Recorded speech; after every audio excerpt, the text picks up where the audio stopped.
¿Están mis hermanos, mis amigos? ¿Cómo amanecieron? Qué bueno, me da mucho gusto saludarlos. Paola está hoy muy mal, tiene un rico vaso de atole y un rico tamal, así que felicidades, ¿sí? Un abrazo y un saludo a mis hermanos de allá del pueblo de Romita, por ahí estuve el día de ayer con ellos un ratito. Bueno, pues un abrazo, gracias por sus atenciones. Un saludo a Tere Grimaldo, que nos acaba de llamar, a sus pequeñas, un abrazo fuerte. El día de hoy, Padre Víctor, he decidido, pues simplemente he decidido presentarles algo que me ha estado llamando la atención. ¿Cuántas personas se han atrevido a decirte que están enojadas con Dios, Padre? Muchas. Sí, muchas personas resulta que hacen saber con cierta amargura que están enojadas con Dios.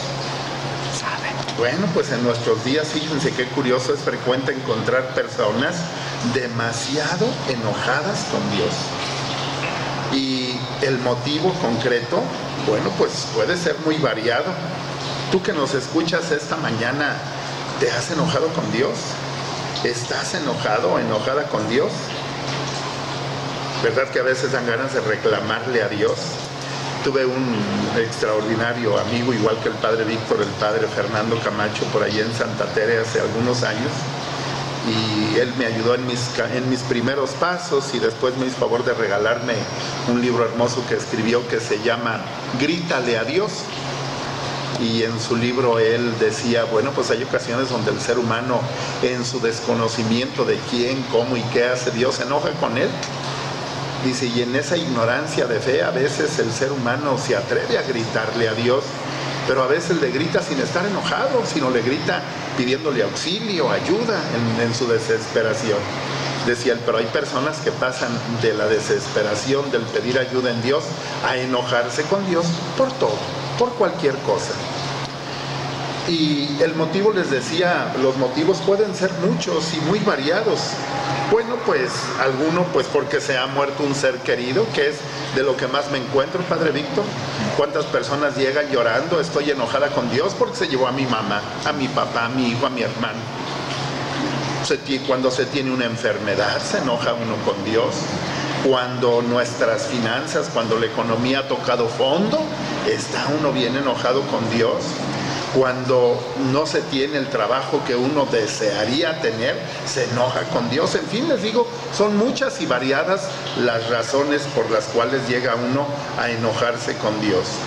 Y es decir, en pocas palabras, culpan a Dios por lo que les hace sufrir, por decirlo de alguna manera. Y esto los lleva a mirarlo con desconfianza a Dios y con mucho recelo. Se apartan de Él. Se sienten ofendidos porque se sienten maltratados por Dios. Por lo tanto, no se sienten obligados a rendirle culto, ni a amarlo. Es como si pensaran que Dios los ha odiado primero. Viene a mi mente, Padre Víctor, escucha esto que me pasó al escuchar a una mujer. Se le murió el marido, sus hijas, ya algunas, ya no recuerdo las edades exactas, pero había creo que 2 mayores de 20 años y una como de 18. Y la señora fue a misa el domingo, el marido lo habían sepultado el jueves y la mujer regresó después al templo llorando y no podía controlar su llanto. Cuando ya por fin se controla, le pregunto qué le pasa, por qué se sentía tan mal. Yo sabía que había perdido a su marido y le digo, ¿es por la pérdida de tu esposo? Me dice, no, es algo peor. Ah, caramba. Me dijo, fíjate que regresé a mi casa después de salir de misa. Y cuando fui a colgar las llaves en el llavero que tenemos allí en un clavo, hay una imagen de Cristo y un crucifijo que tengo arriba de donde está este llavero. Y cuando cuelgo las llaves me sorprendo porque vi que el crucifijo estaba volteado de frente a la pared, la cara del Señor estaba recargada de frente a la pared y dice, y me asusté. Y volteé y pues no había nadie. Y dije, ¿qué pasó? ¿Quién me lo volteó? ¿Qué sucedió? Entonces lo primero que hice fue volver a ponerlo a su posición normal. Y no dije nada porque no escuchaba ruidos, porque la pérdida del marido había hecho que el ambiente en la casa fuera de mucho silencio. Y voy a ver si está alguna de mis hijas. Y cuando entro a su recámara, la veo que algo estaba haciendo. Y le pregunto, bueno, hija, oye, ¿tú me volteaste el Cristo que está ahí en el llavero? Y ella me dijo, ¿por qué? Y dije, bueno, porque lo encontré volteado. Dijo, sí, mira, igual que volteamos este y el de cada recámara contra la pared. Ay, hija, pero ¿y por qué eso? Porque estamos enojadas con Dios. ¿Por qué se llevó a nuestro papá? ¿Por qué? ¿Por qué lo hizo? Pues si Él nos quitó a nuestro papá, Él se ha muerto, Él también ya no tiene nada que hacer aquí en la casa. Y entonces aquella mujer lloraba muy, muy, muy triste, ¿sí? Entonces, como ven, hay situaciones muy concretas en las que en ocasiones pues nos llevan a tomar este tipo de actitudes. Y estas personas, estando enojadas con Dios, no niegan su existencia, sino que la rechazan de su vida. No quieren saber nada de Dios. Saben que existe, pero no quieren saber nada de Él ni tener ninguna relación con Él. Es como si pusieran a Dios en penitencia y le exigen a Dios explicaciones y que los trate mejor, pero hay más de un problema ahí.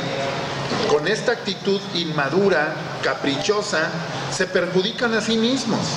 Es como si el niño, que enojado con sus papás, de repente les dice ofendido el niño, y ahora ya no voy a comer. Como si el que el niño no comiera le fuera a causar daño a sus papás. Bueno, pues así se impiden de alguna u otra forma el encontrar el sentido del sufrimiento que los está agobiando y conseguir la paz. Y se alejan de quien puede, simple y sencillamente, hacerlos felices. De una manera breve, analicemos, ¿qué les parece? 4 respuestas a estos tipos de enojos. Primero, Dios no tiene la culpa ni de las enfermedades, ni de la maldad de los hombres, ni de los desastres naturales. Una vez, cuando estaba yo muy recién caminando en la vida de la fe, a una señora se le electrocutó su niño de apenas 8 o 9 meses. Y llegó muy enojada allí a la parroquia de San Pío y llorando reclamaba por qué Dios le había quitado a su hijo de esa manera. Y escuché a una persona mayor en la fe que yo, que atendió a esta señora y le dijo, ¿y cómo fue el accidente, señora? Es que mi niño encontró unos pasadores en mi recámara y fue y los metió en el contacto de la energía eléctrica y mi niño en su pequeñez no soportó la descarga y murió. Y aquella señora le dijo, entonces Dios no tiene la culpa, en todo caso usted fue descuidada al dejar en el piso aquellos pasadores que su niño, que empezaba a gatear, fue y los tomó y los metió ahí. Entonces, señora, no se confunda, Dios no fue el culpable. Si crees en Dios y lo que Dios ha revelado en el cristianismo, entonces deberías saber que Dios creó al hombre para ser feliz y que el pecado original fue quien introdujo en el mundo la muerte, el dolor, el error y el desorden interior en la persona humana. Y ese mundo feliz creado por Dios ha sido ensuciado y arruinado, ¿por qué crees? Por el pecado del hombre, el de todos los hombres y el de todas las mujeres, incluyendo los tuyos y los míos. Así pues, la culpa no es de Dios, es de Adán, de Eva y de todos los que pecamos. Dios ha hecho al hombre libre y eso es bueno, ya que solo así podemos amar y alcanzar la plenitud, aunque suponga en todos un riesgo.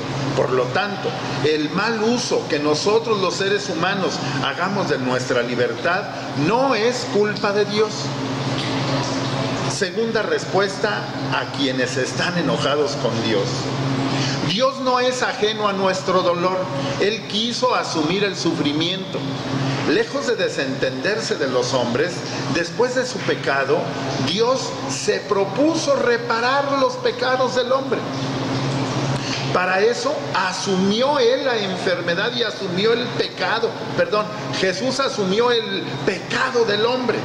Se hizo hombre para sufrir con nosotros y para nosotros. No tenemos un Dios que no sabe lo que es sufrir, sino un Dios que experimentó el sufrimiento en su naturaleza humana. Por eso nos entiende. Él sabe lo que es sufrir. Pero además, mis hermanos, ese sufrimiento suyo no fue estéril, sino redentor. Lo convirtió en un acto de amor, porque no olvidemos, Dios es amor. Y por eso todo lo que Dios toca lo convierte en amor. Y así lo hizo valioso. Solo a partir de Jesús, quien sufre puede unir su dolor al suyo. Y estas palabras van de manera especial para ti que estando en cama tienes mucho tiempo de estar sufriendo y que llegas a pensar que a Dios no le importas y que llegas a pensar que nadie se preocupa realmente por ti. No, a partir ahí de tu dolor, quienes sufren pueden unir su dolor al de Cristo y así convertirlo en un acto de entrega personal por amor para salvar a los hombres con tu propio dolor, uniéndolo al dolor de Cristo. En el problema del dolor, más que el por qué, mis hermanos, lo que interesa, lo esencial, es preguntarle a Dios, ¿para qué me das este dolor? Ustedes me acompañaron durante mi proceso de enfermedad y yo les llegué a decir en varias ocasiones, sin siquiera haberlo pensado, cuando yo veo que me describen, que dan interpretación a las tomografías y me dicen que tengo un tumor de gran tamaño, mis primeras palabras fueron, Señor, si esto te parece bien a ti, a mí también. Y después enseguida les digo, sin pensarlo, fue, solo te pido sabiduría para comprender para qué me lo das. Y dame fortaleza para enfrentar lo que venga. En el problema del dolor, más que el por qué, les repito, lo que interesa, lo esencial, es para qué Dios regala, nos da la oportunidad de vivir esa enfermedad. Y mis hermanos, quien sufre no está solo, Dios está cerca de él. Su cercanía supone un gran consuelo y nos llena de esperanza. El enojo con Dios solo nos priva de esa liberación que encontramos en él. Tercera respuesta: el sufrimiento tiene sentido y tiene valor. El dolor angustia y aplasta cuando no tiene salida. Cuando uno queda encerrado en su propio sufrimiento. ¿Cuánto sufrimiento y dolor en tu vida? ¿Y por eso estás enojado con Dios? Mucho depende de cómo vivas ese dolor. Si tú lo vives con broncas, con resentimiento, pues ese dolor te va a destruir a ti mismo. Pero si lo vives con un sentido de amor, entonces ese dolor es liberador. La esperanza hace una gran diferencia. Un dolor encerrado en sí mismo y sin salida se hace insoportable. O un dolor con sentido lleva más allá de nosotros, se sabe fecundo, da frutos. Leyendo en algún momento un libro maravilloso del padre Henry Nouwen que se llama El regreso del hijo pródigo, allí en un apartado maravilloso, él nos lleva a cómo es posible sacar felicidad del dolor, alegría del sufrimiento. Y cuando un dolor se lleva con sentido, nos lleva más allá de nosotros mismos. Este dolor se sabe fecundo, entonces es posible sufrirlo de manera serena y llenos de paz. Recuerden ustedes que en el Calvario había 3 cruces. En el medio estaba la de Jesús, que fue a ella voluntariamente. Y él decía, por eso me ama el Padre, porque doy mi vida para recobrarla de nuevo. Nadie me la quita, yo la doy voluntariamente. Y tengo poder para darla y poder para recobrarla de nuevo. Quiero recordarte que a los lados de la cruz de Jesús había 2 condenados. A la derecha uno alcanza el paraíso, ¿gracias a qué? Gracias a la cruz resultó ser un condenado muy poco condenado. Allí encontró la liberación definitiva. Y a la izquierda de Jesús otro se muere de asco y de odio. 2 cruces junto a Jesús, el mismo sufrimiento físico, 2 actitudes distintas, 2 modos de vivir el dolor, 2 resultados completamente opuestos. Así, cada uno elige qué actitud tomar. ¿Cómo estás o cómo quieres enfrentar tu enojo, tu dolor? El sufrimiento tiene sentido, hay que encontrarlo. ¿Cuesta? Claro que cuesta, ya que el dolor llega como a obnubilar la mente y oscurece la visión. No es fácil, pero Dios está más cerca del que sufre y quien lo busca lo encuentra. Como enseña en algún momento el Papa Francisco con estas palabras, la luz de la fe no disipa todas nuestras tinieblas, sino que como una lámpara guía nuestros pasos en la noche, y esto basta para caminar. Al hombre que sufre, Dios no le da un razonamiento que explique todo, sino que le responde con una presencia que le acompaña, con una historia de bien que se une a toda historia de sufrimiento para abrir en ella un resquicio de luz.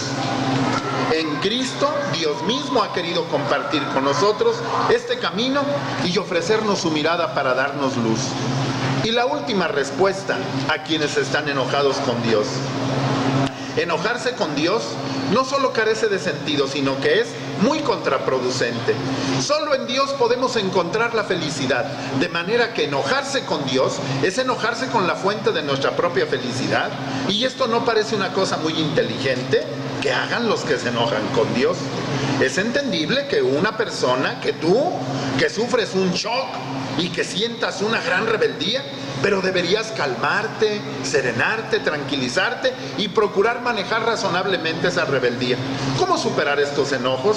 Bueno, pues busca en la fe la luz necesaria para ir, la luz para encontrar su sentido. Por ese camino marcado por la humildad, encontrarás primero resignación, que es un paso fundamental. Entonces, la esperanza despertará la aceptación que te llevará a ofrecer el dolor y a ofrecerte a ti mismo en ese dolor. Y entonces brillará el amor. Encontrarás el amor de Dios que siempre estuvo a tu lado. También cuando nosotros procurábamos espantarlo con nuestro enojo, ¿qué crees? También ahí estaba Dios. No parece que nos convenga enfrentarnos con quien puede dar sentido y valor a nuestro sufrimiento, con quien puede darnos la fortaleza para llevarlo y con quien nos promete la felicidad absoluta si lo vivimos con amor. Yo te quiero invitar a que este día te arriesgues a dejar de estar enojado con Dios. Él puede ser tu peor enemigo si te enojas con Él. ¿Y sabes por qué tu peor enemigo? Porque no aceptarás nunca su amor. Pero si te atreves a contentarte con Dios, encontrarás el consuelo y Él será siempre tu esperanza. Que tengas un hermoso domingo.